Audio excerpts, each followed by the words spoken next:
everybody hear me. Let us be reminded of who we come to be. We are love, we are one big family. Hey, hey, yeah. Hey, hey, hey. Let us make joyful sound.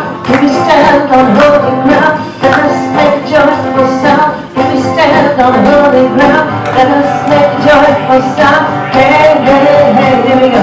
Everybody, see the light. Everybody meet. Everybody, get up on your feet. See the light. Everybody meet. Let us be reminded of who we come to be. We are love, we are one big family. Hey, hey, yeah, yeah. Hey, hey, hey.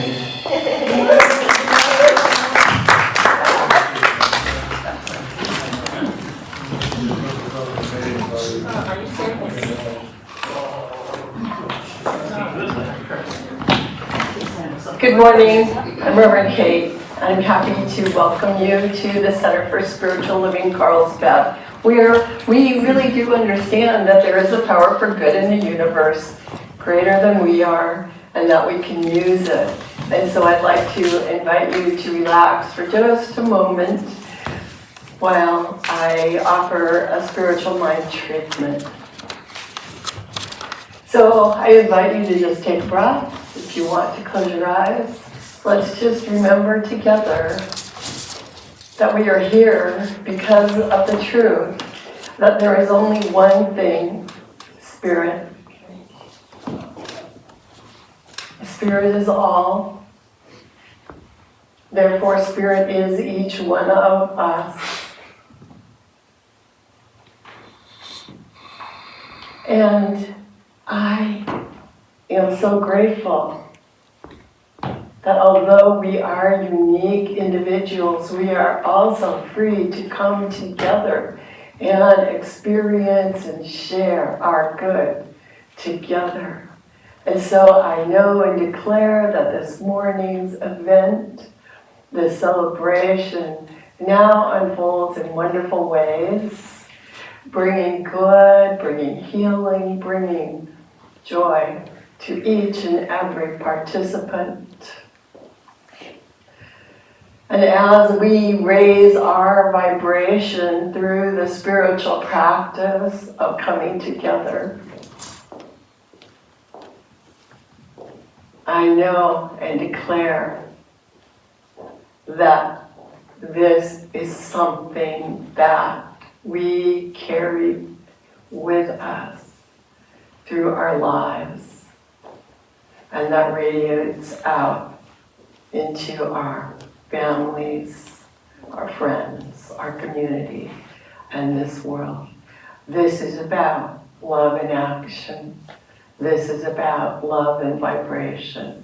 This is about good, and I give thanks to be able to participate.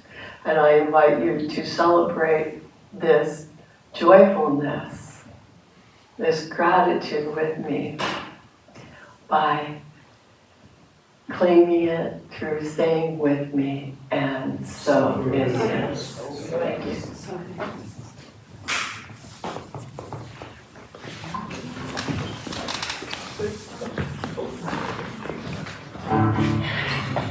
We're going to do God as my source today.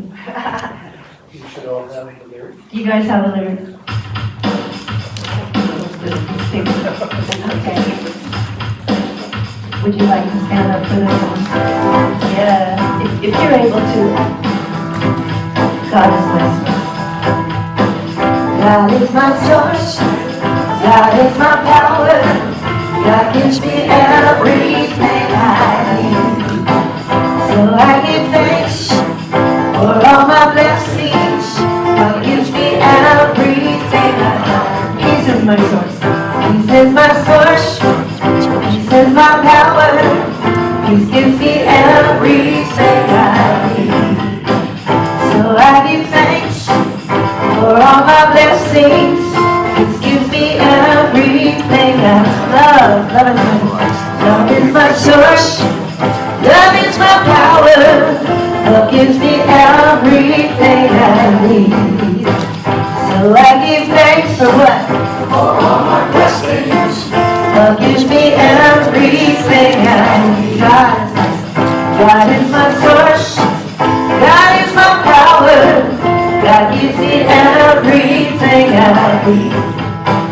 So I give thanks for all my blessings. God gives me everything I need. God gives me everything I need.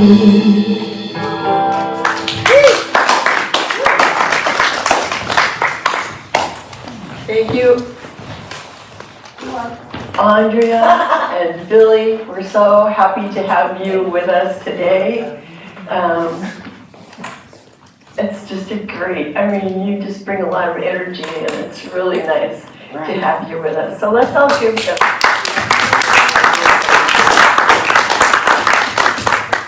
And now I would like to invite Rudan up to light our candles this morning as we remind ourselves of the underlying spirit of life and the divine unity of all. So first, we light a candle for life. Life is everywhere present, flowing through each and every one of us. There is only one life. That life is God's life. That life is our life now. So please affirm with me, I am life. We light a candle for love. The birth of love happens within each one of us every time we make room for the Christ consciousness in our hearts and recognize our unity, knowing we are points of love within the heart of God. So please affirm with me, I am love. We light a candle for light. The light of God is the presence and the power. We are always walking in the light. We radiate the light of God everywhere we are. Please affirm with me, I am light. We light a candle for beauty. We are made in the likeness and image of God. We are each whole, complete, and beautiful just as we are. We accept the beauty of God's perfection as our perfection now. So please affirm with me, I am beauty. We light the candle for joy.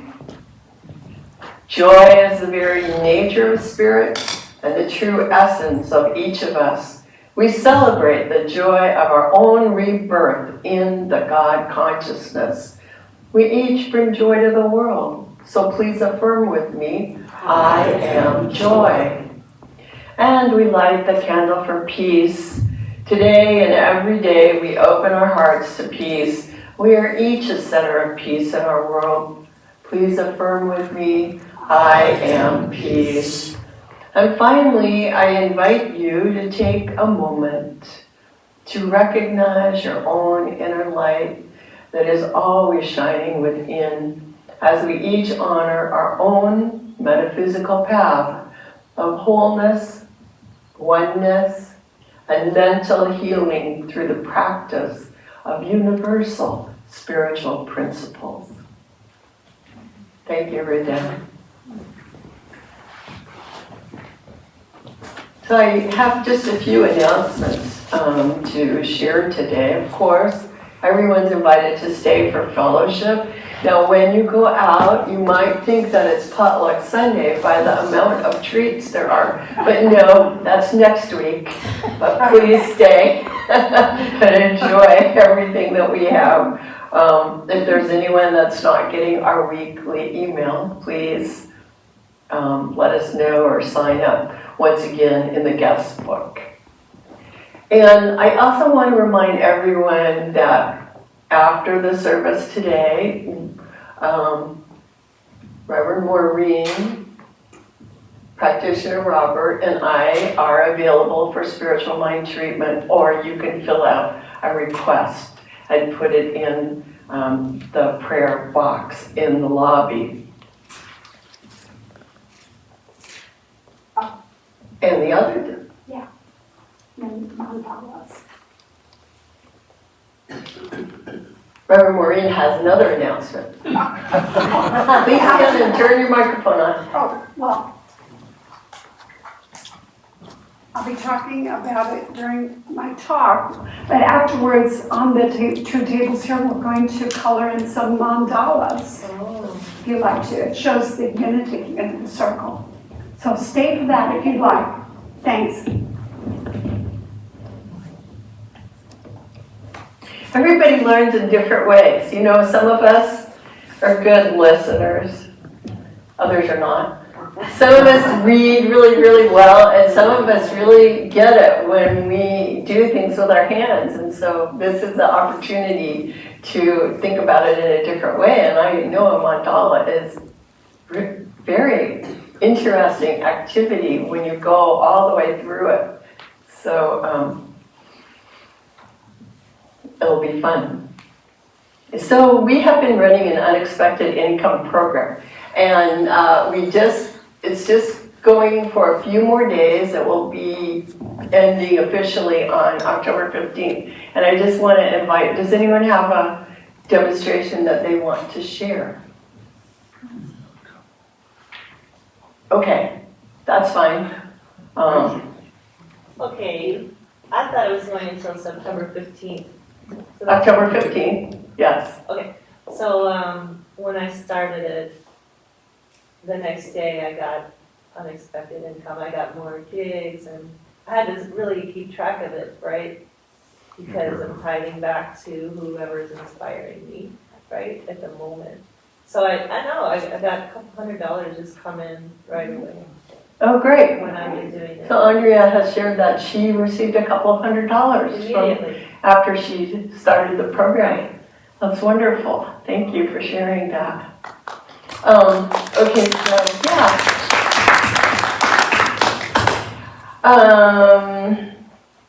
Okay, I already said next week was our potluck.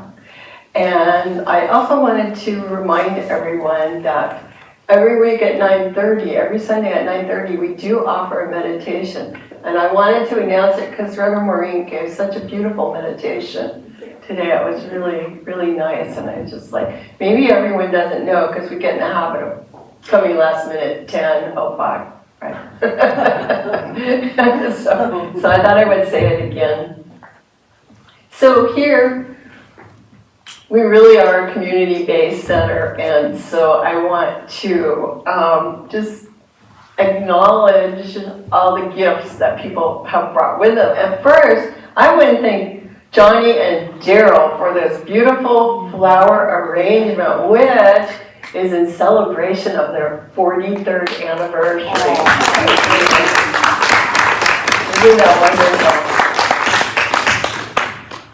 So happy for you, and so beautiful too. Really beautiful. I want to thank Melissa for coming early and being our greeter today. Thank you, Melissa. Our treats were brought by Pat Walker, even though she's not here, by Yuko, right? Yes. And I think Robert brought some, And Melissa. yeah. And Melissa too, did you bring treats too? Okay, so it's like a semi-potluck, so thank you everyone. And of course I want to thank Jim for doing our video recording and for, he gave a lot. You can also thank him for the water that we have here to drink every week too, Betsy. And the batteries on our microphone, so Jim does a lot, thank you. I need to acknowledge my husband Chuck and my son Dave, who did this setup yesterday and will be cleaning up today, so we can give them a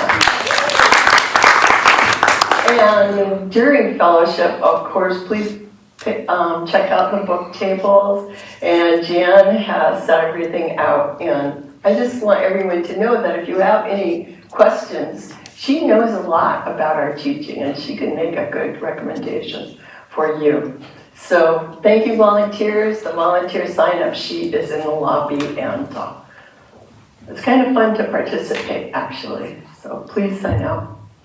Now, if you could grab your programs and look inside on the right-hand side, and find the group reading. And let's read it together.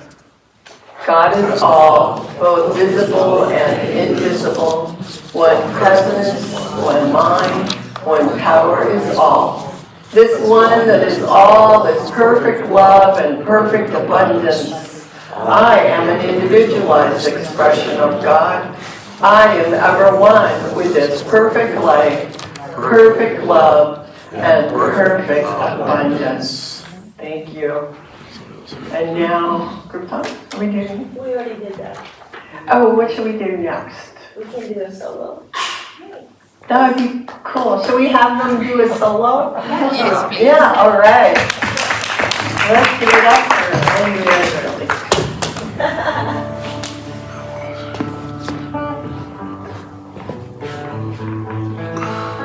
Yeah. Thank you, everybody.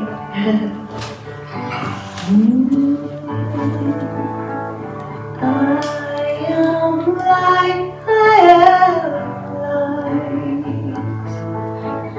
I am light, I am light.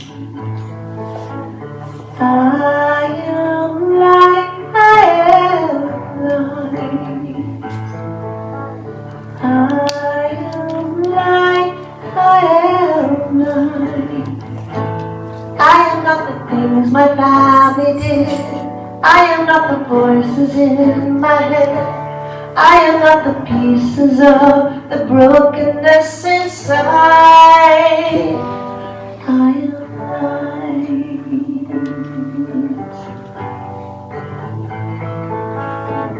I am light. I am light. I am light. I am light. I'm not the mistakes that I have made, or any other things that cause me pain. I am not the pieces of the dream I left behind. I am light. Sing it with me. I am light. I am light. I am light, I am light. I am not the color of my eyes. I am not the skin on the outside. I am not my age, I am not my race. My soul inside is all alight.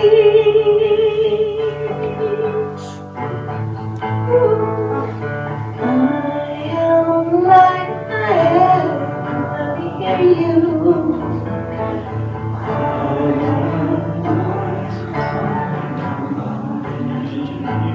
I am divinity divine. I am the God on the inside. I am a star, a piece of it all. I am light. I am light.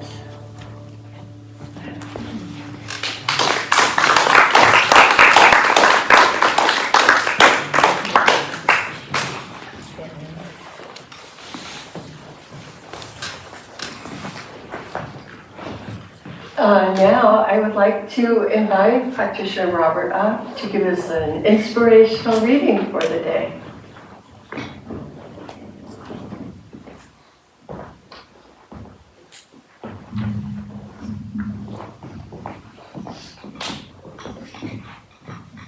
Thank you, Reverend Kate. All I have to do is figure out how to pull it out of the binder. So, not surprisingly, today's reading is from something written by none other than Ernest Holmes. This is basically Holmes's definition of unity from the glossary to the Science of Mind textbook. Unity, the oneness of God and man. The enlightened in every age have taught that back of all things there is one unseen cause, There is no record of any great thinker who has taught duality. This teaching of unity, the Lord our God is one God, is the chief cornerstone of the sacred scriptures of the East, as well as our own sacred writings. It is the mainspring of the teachings of modern philosophies, such as unity teachings, the New Thought movement, the occult teachings, the esoteric or inner teachings of our own religious science, and even much that is taught under the name of psychology. Science has found nothing to contradict this teaching, and it never will. For the teaching is self-evident. An entire chapter in the textbook is available for the further elucidation of this subject. The word unity, we might explain here, signifies the union of parts, a result of many drawn together into one perfect, harmonious whole. Oneness, one life of which we are a part, one intelligence which we use, one substance which is brought into manifold manifestation, one principle which we abide by. And so it is.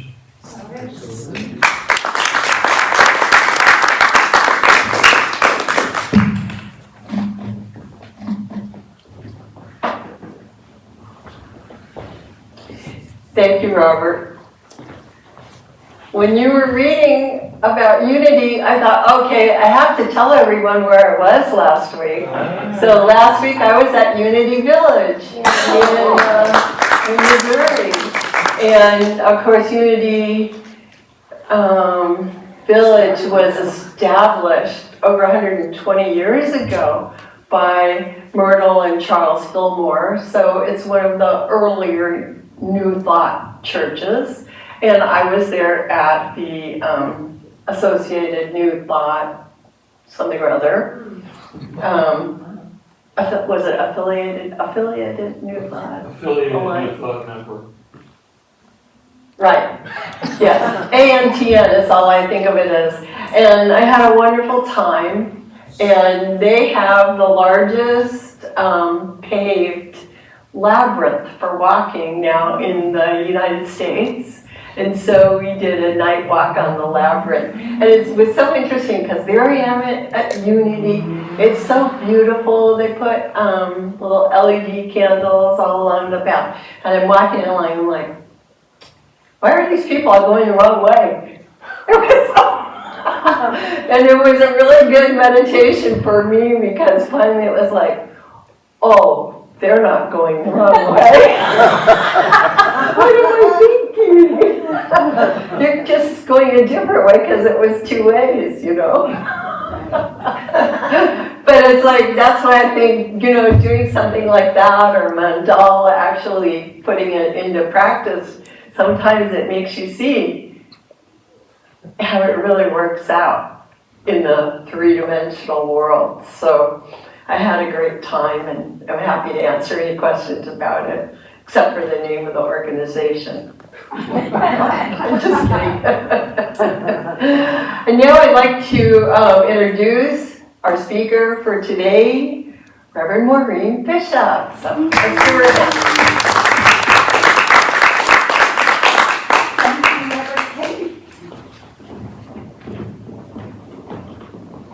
Something just came to me while I was sitting there. I used to teach. I can't hear you. Not on. That's not on.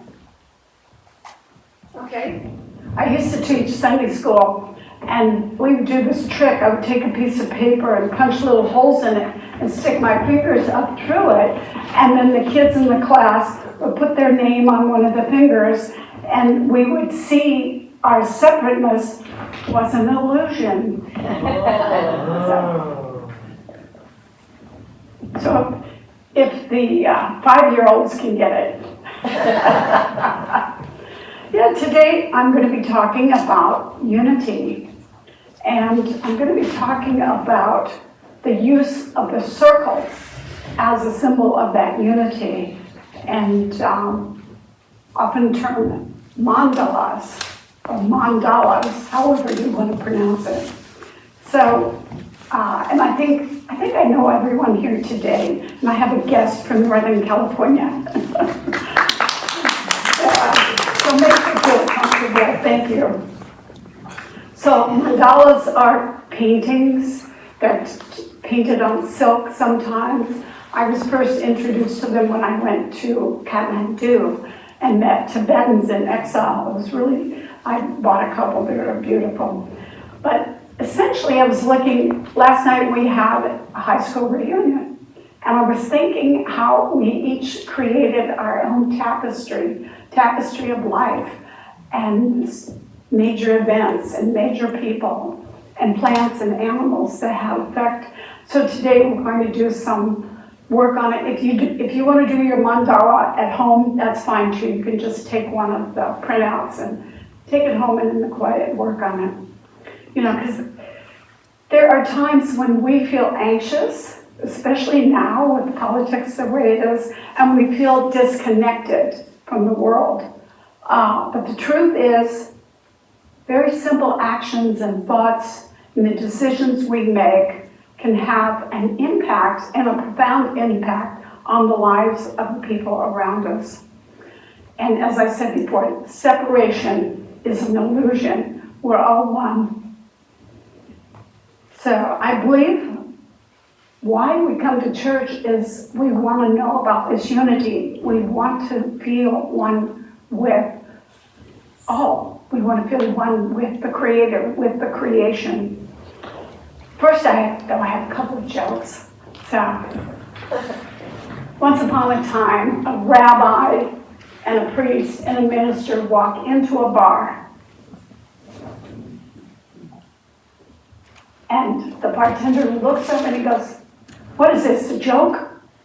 Okay.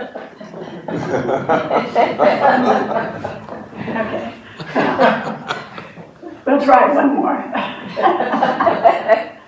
For the first time, a little boy in church was watching as the ushers passed around the offering plates. And when they came near to the little boy said, "Daddy, don't pay for me, I'm under 5.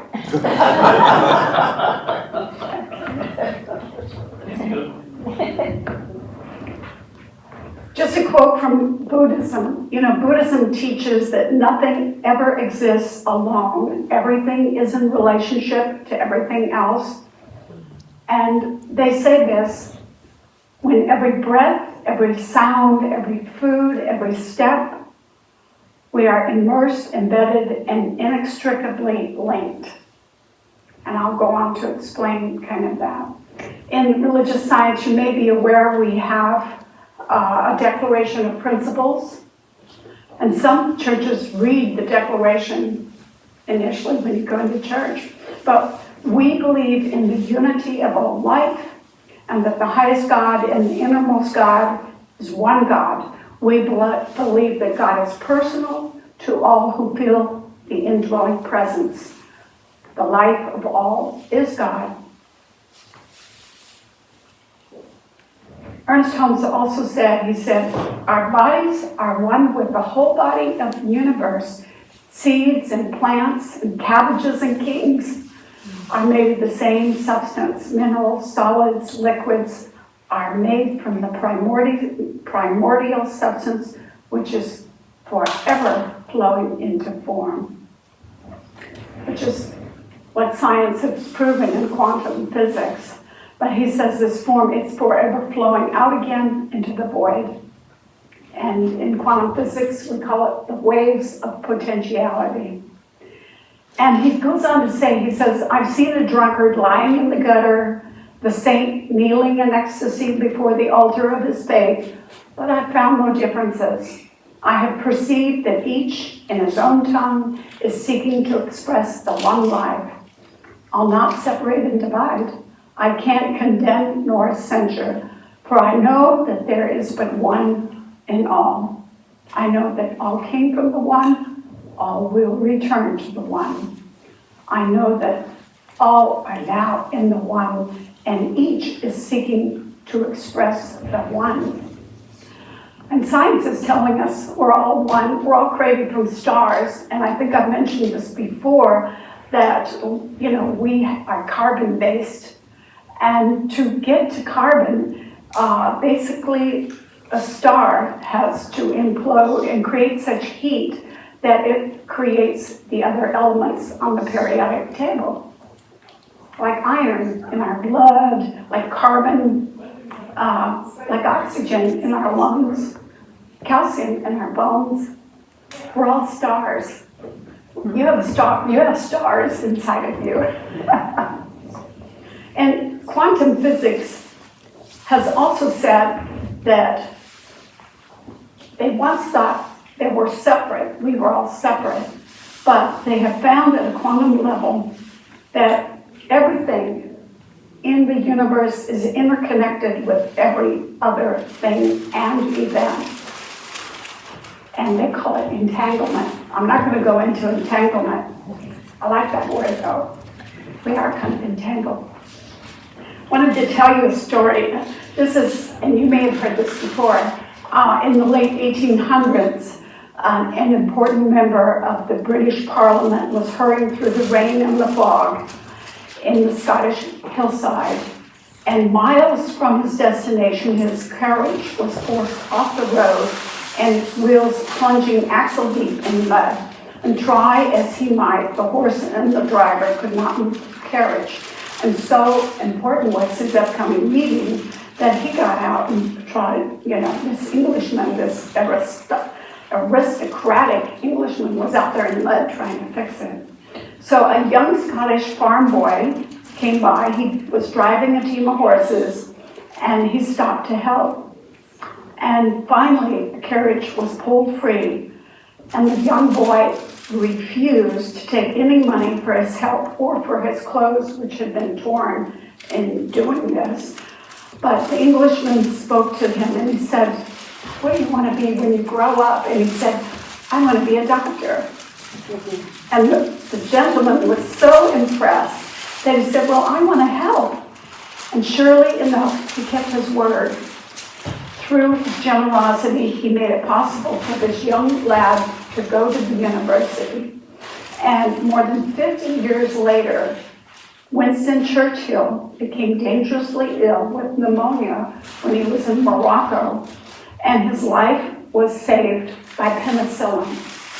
And guess who discovered penicillin? A Scottish boy, physician Sir Alexander Fleming. And who was that member of Parliament? That was Winston Churchill's father. We're all connected, you know. It's kind of like Reverend Scott Aubrey, and I get his emails, like once a week he sends out an email. And he said, look at it this way, think of buying a piece of furniture, a wooden bench. The wood was some part of a tree, which was some part of a forest and an ecosystem. Someone was paid to cut down the tree. Someone cut the lumber. Someone transported it. Another person sold the lumber. Another person made it into a bench. And their incomes had a positive effect on the families. From the income, someone's family was helped, was supported. Maybe their children grew up, went to college and studied medicine or education. They became teachers. You know, this wooden bench may have been used in someone's place of business or home, and the tree being cut down may have had a negative effect on the forest and the animals, and helps someone protested against the cutting of the tree. And this brought higher awareness of caring for the environment, and maybe new laws or actions resulted from that impact to the planet's ecology. We're all interconnected. Now, I think Robert said in the reading, he mentioned Ernest Holmes. Ernest Holmes said, again, all mystics have sensed that we live in one life And he quoted from the Bible, "For in him we live and move and have our being." And from John 17, verse 22, Jesus, the mystic, prayed that all might come to see the unity of life. Quote, "that they may be one, even as we are one."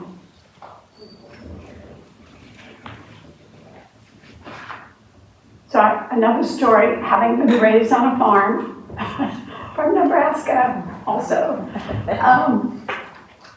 like a certain politician too.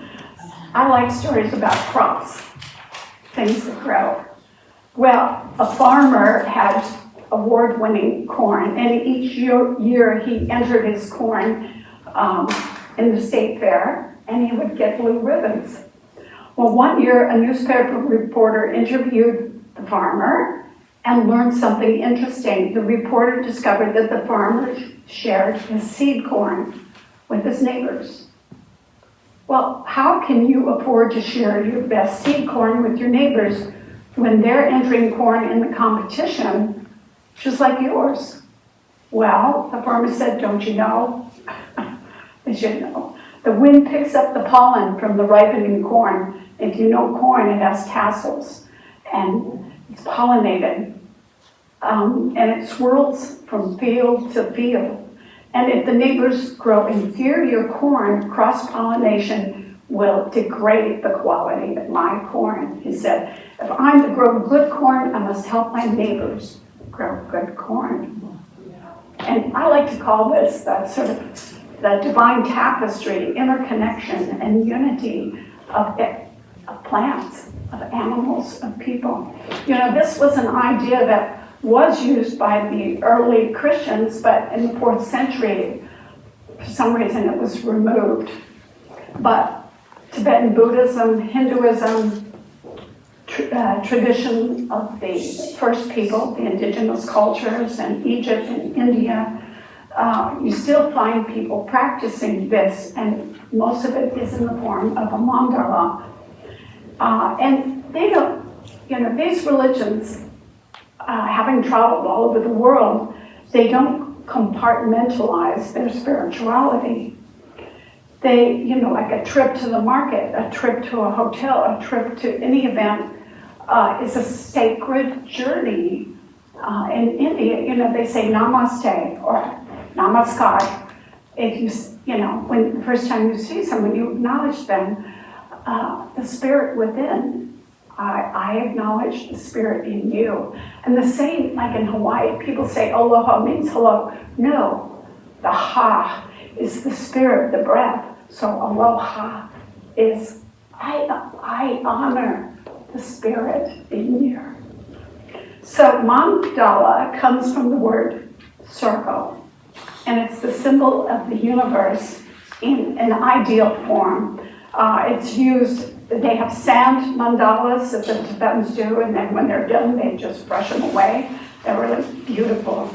They show the impermanence of life. They have teaching mandalas, and they have healing mandalas. Now, Christians have mandalas, or they have had for centuries, and I wanted to show you a slide here. Oops, what happened to it?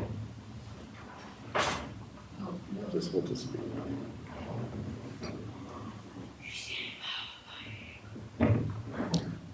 Computer. Probably just went to sleep. What happened to our signal?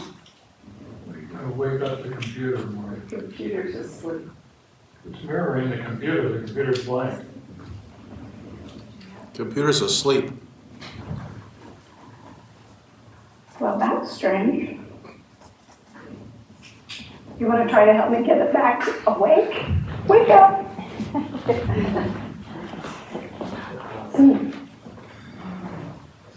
Wait, maybe it shut off for some reason.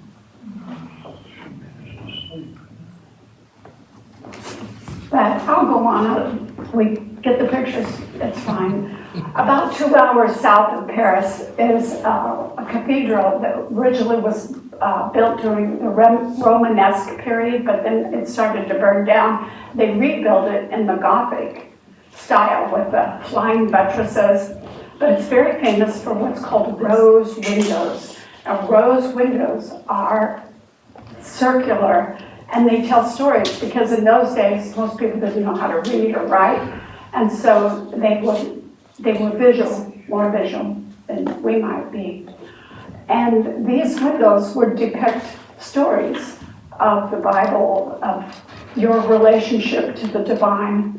And the one in Chartres is about, the one is 50 feet across, the other one is 35 feet across, if I can get the picture to work. Well, we could turn it off. And turn it off. Okay. Well, sorry about that. We had it going for a little while. Is it plugged in? Yeah. Well, I'll bring them sometime. Anyway, I have pictures of Chartres. And also, Christians had what was called the Celtic cross. You may have seen that. That is mandala. And a halo. The halo is also used as a mandala. And it's interesting, labyrinths sometimes are circular. The one in the church in Chartres in France is a circular labyrinth. And the other one I wanted to show you, unfortunately, is what's called a tonka. And when I was in Nepal, I purchased it in Kathmandu. It is a circle with a story, but it has 3 circles within one circle. And it shows different representation of the Trinity, the body, the soul, the spirit. And it's interesting also the way the Tibetans look at time. It's all circular, it's not linear. Another talk. And then I have a mandala from Egypt that I got right outside of Cairo.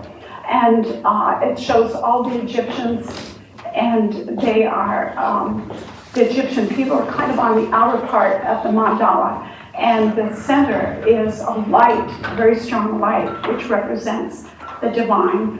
And then there are lots of animals and lots of plants. And the same way with a mandala I have from the Navajo, we call it Navajo, they're really Dine. The Dine, the people, as they call themselves, have done a lot of sand paintings, and I have one that's circular and has all of the sacred plants in a circle.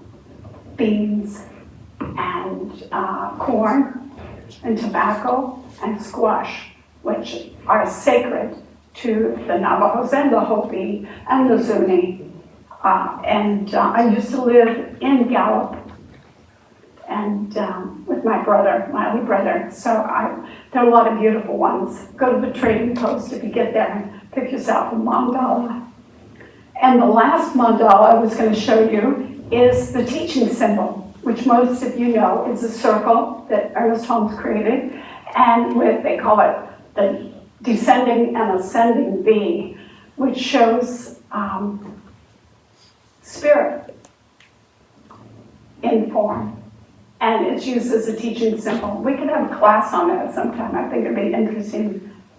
So, yeah, descent of spirit into form. So how do you create these mandalas? You have to be quiet. You have to sit down and just whatever comes to you. But I think it's important to acknowledge the people in your life, put them in your mandala, the animals in your life, and important. The Egyptians even have an aspect of work, how they worked, how they labored, how they created things in their mandalas. And you can put that in your mandala, because the patterns you create represent you and your feelings, your dreams, your beliefs, and your search for meaning in life. I think it's a tool also for calming and centering, and just a way to see we're all connected. God exists in everything. I don't know if you've heard of Jane Goodall. Jane Goodall is Well, she's in her 90s now, still going strong, but she's what they call a primatologist. She works with primates. She's an anthropologist. And she said ecosystems must be healthy to provide for our needs. And the example she explained was the gray wolf was wiped out 100 years ago throughout most of North America, especially Yellowstone. And I grew up near there, so I spent a lot of time going to Yellowstone. It was great. But when the wolves were removed, the elk overgrazed the park and the ecosystem suffered. Mice and rabbits couldn't hide as the underbrush was gone, and their numbers plummeted. Bees had fewer flowers to pollinate.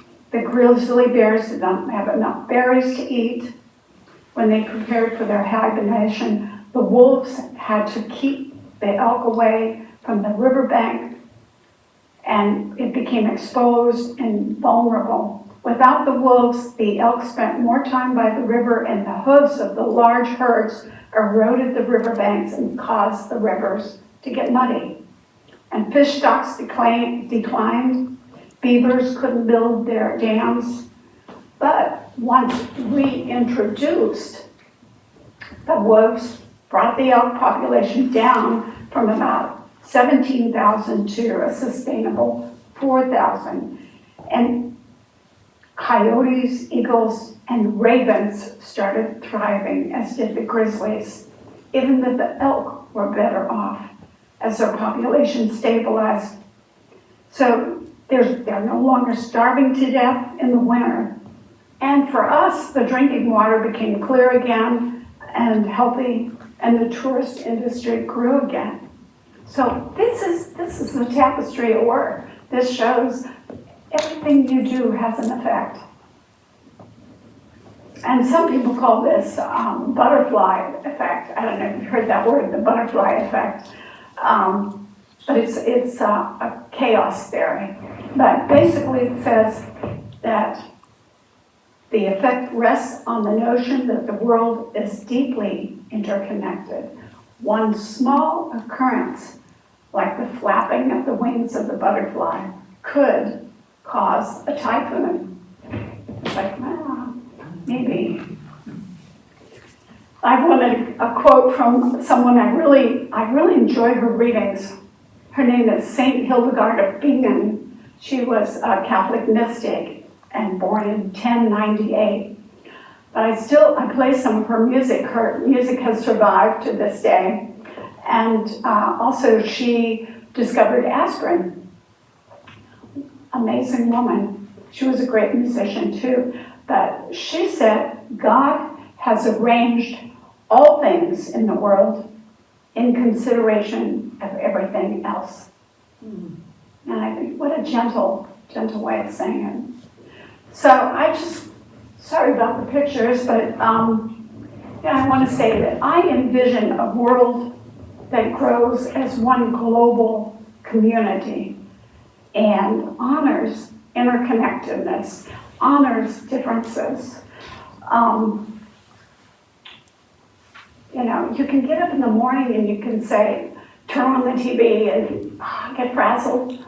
Or you can just not turn on the TV and just say, okay, am I for peace today? Am I for anger? Am I for war? And start your day off with the practice of peace. John Muir, who most Californians know, John Muir, I think he was born in 1838. He was the father of the national parks and the creator of the conservation movement. And most of you know, he was responsible for creating the Sequoia and the Yosemite National Parks. He said, when one tugs at a single thing in nature, we find it attached to the rest of the world. So, just your tapestry has many threads and is attached to many people, plants and animals. So I just say for today, go forward and add a beautiful and loving thread to your tapestry today and this week and this year. And I have an affirmation in closing. Let's say this together. I am one with all. It's all good. It's all good. It's all God. It's all God. It's all God. So it is. So it is.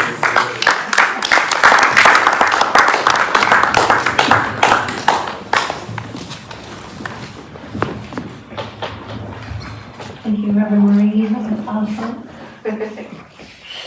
This is called The Way We Roll. We've done it a couple times. It's an original song. Yeah.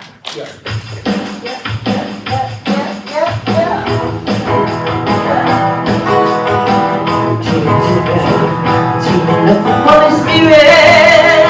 I'm teaming up with God. Teaming up with Holy Spirit, teaming up with love. If I lost my way, I'm gonna find it again.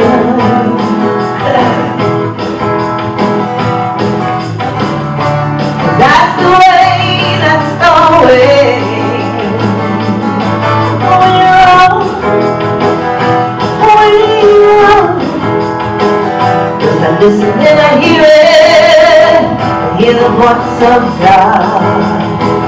Just I listen and I hear it, I hear the sound of love. But if I ever forget to pray, I'm gonna wake up again.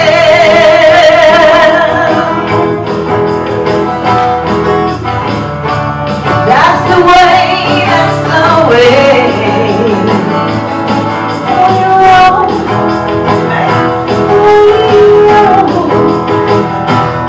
I say, that's the way, that's the way we roll. Yes, I feel it, and I see it, I see the face of God. Yes, I feel it, and I see it, I see the hands of love. If I lost my way, I'm gonna wake up again.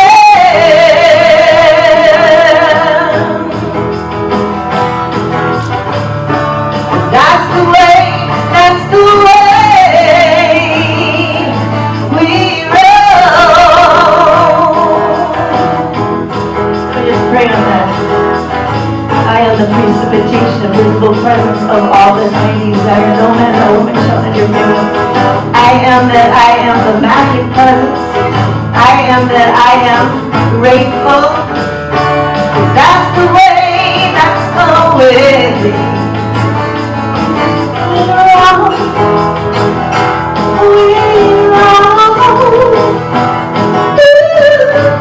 That's the way, that's the way. You know you roll like that, you know we roll like that, we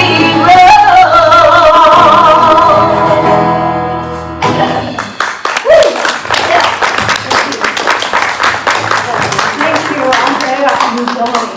Thank you. Great. Well, okay, now's our time for conscious giving. So, I would like to just bless in advance and just say, divine love flowing through me blesses and multiplies all that I am, all that I have, all that I receive, all that I circulate. Today I give to Centers for Spiritual Living. I am in the flow of money, which is God in action, and I receive in turn what I have given back, multiplied from any and every source. I accept my good now. Love and support follows me in every action I take today and every day. I feel a unity of spirit in all, and I give gratitude that this is so, and so it is. So let's sing, yes. I am so blessed. I am so grateful for all that I have. I am so blessed. I am so blessed. I am so grateful. I am so blessed. Thank you. And before we do our final song, I'd like to do one prayer, a oneness prayer. And I have written this oneness prayer out. So let's just take a deep breath and relax and know today I realize I am one with all good. My God and I are one. The secret place, the Holy of Holies, is within me. I feel its presence. I hear its voice. I rejoice in the light. Today, my body responds to the pattern of perfection. I declare my perfection and wholeness. I am healed and whole. I release any thought of disease and I let the light shine all through me, in me, as me. Within me is the fullness of life. Within me is complete joy and everlasting peace. Because within me is all. Spirit's in me as I am in it, and we are all in all.